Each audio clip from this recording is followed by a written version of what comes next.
Uh, all praise is due to Allah, and peace be upon His chosen servants. I bear witness that there is no God but Allah, alone, with no partner. And I bear witness that Muhammad is His servant and messenger. May Allah's peace, blessings, and mercy be upon him. To proceed.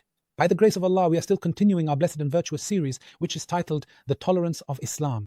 And by the grace of Allah, we are still speaking about the tolerance of Abu Bakr as-Siddiq. May Allah be pleased with him and grant him satisfaction, who set the finest examples in this regard as well, and was convinced by the Messenger of Allah, peace and blessings be upon him, in his tolerance. And as I mentioned, by Allah's grace, we are still discussing the tolerance during his era. And when I say during his era, I mean his own tolerance, because he instructed this and because he commanded it. Come with me now, let's look at two situations in which by Allah's will, we will witness truly astonishing things: tolerance, forgiveness, and mercy in both cases. I will begin with the first situation, by Allah's will, during the era of Abu Bakr. May Allah be pleased with him and grant him satisfaction. When I say during the era of Abu Bakr, so the orders came from whom? From Abu Bakr. May Allah be pleased with him and grant him satisfaction. The orders for tolerance came from whom? From Abu Bakr. The orders to obey came from whom? Abu Bakr. The tolerance was from whom? From Abu Bakr. Even if it was carried out by one of his commanders. This is exactly what happened with us during the era of Abu Bakr. May Allah be pleased with him and grant him satisfaction. Khalid ibn al-Walid made a pact. Khalid ibn al-Walid, may Allah be pleased with him and grant him satisfaction, made a pact. The people of Damascus are responsible for 6 things, people, that we don't say. Khalid ibn al-Walid made a pact with the people of Damascus. He made a pact with the people of Damascus. During whose era? During the era of Abu Bakr as-Siddiq, on 6 conditions. On 6 conditions. Of course, Khalid was acting under the orders of whom? Under whose orders? From Abu Bakr. May Allah be pleased with him and grant him satisfaction. He is the one who ordered that this pact be made with them. What did Khalid agree to? The first thing was guaranteeing their personal safety. The first thing, everyone, when we talk about tolerance or forgiveness, is that you tell me you are safe in your own person, meaning that I am at war with this person and he has overpowered me and entered upon me. It is well known, of course, that the victorious person, the one who has won, the one who has entered upon the defeated or overpowered party, has all the conditions in his favor, meaning, in short, he can do with him as he wishes and so on.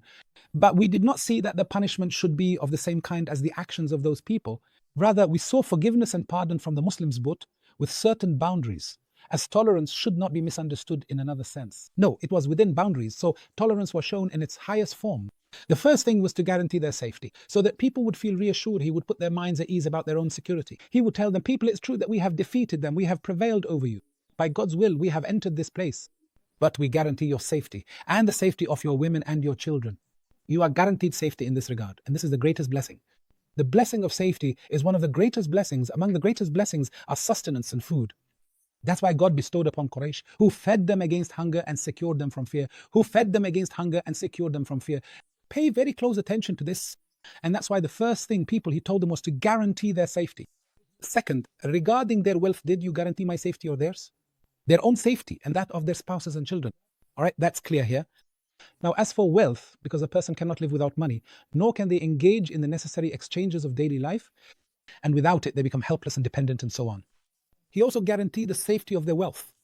The third point, all right, since a person's safety as well as that of their spouse and children is secured and their wealth is also protected, then their religion also matters. They want to preserve their faith. They want to practice their beliefs without being forced into anything beyond their capacity, and they want to be able to perform their worship. That's why he also pledged to protect their churches and their places of worship. So the first thing was to guarantee their personal safety, safety for their wealth, safety for their churches, safety for what? For the churches. Meaning, as long as you are living under the protection of the Muslims, you are truly blessed. You, your spouse and your children are the most important thing in any problem at all. And not just that. As for your wealth remains with you. And even regarding your churches and your lives. So you can practice your faith and your churches are also guaranteed safety. Not only that, but also the walls of your city are protected and must not be demolished. They built this wall, you see, they used to construct the wall so that it would be like a fortress, so that if anyone came to fight them later, they could attack from behind the wall, so the enemy's blows wouldn't reach them, while their own strikes would hit the enemy and they could hide behind it. In this way, they could overpower the enemy, and yet that never happened. And we'll leave you this wall as long as we're the ones who entered and took over. We'll even let you keep your wall, the one you use in battle and for protection when fighting comes to your city. Not only that, but none of your homes would be occupied. It was agreed that no one would live in any of their houses. No one would come and take a house from them, telling them, get out. I deserve it more because I'm the victor. Absolutely not. Everyone keeps their own house and you stay in your own home. And not just that, your home is also guaranteed to be safe.